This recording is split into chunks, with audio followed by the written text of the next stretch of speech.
We're back in St. Pete for a project update. Looks like the restaurant's back open and we made some significant progress. Posts are done. I want to highlight the pre-drill. Every hardwood piece needs to be pre-drill. They'll eventually be plugged. The rain screen is up and so is the soffit. Looks beautiful. Now follow me, let's see what these guys are up to.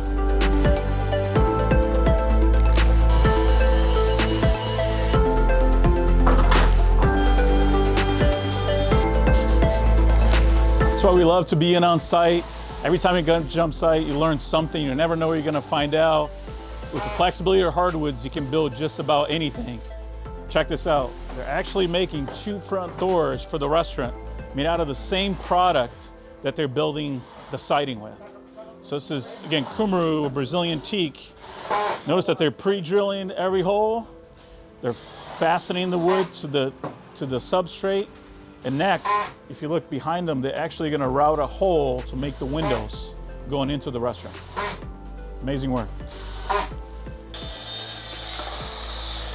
So here the post looks like actually plugged. We showed you earlier with the wood pre-drilled, and they have inserted the plugs both on the posts, but also if you look up top on the fascia boards.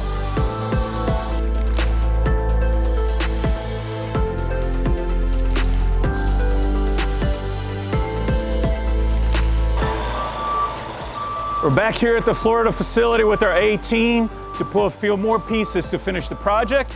Pro tip, in the decking world, you gotta figure 5 to 10% waste factor. This one's a little closer to 10%. Next time I see you, we'll be seeing you in the finished project. Like and subscribe, VantageLumber.com.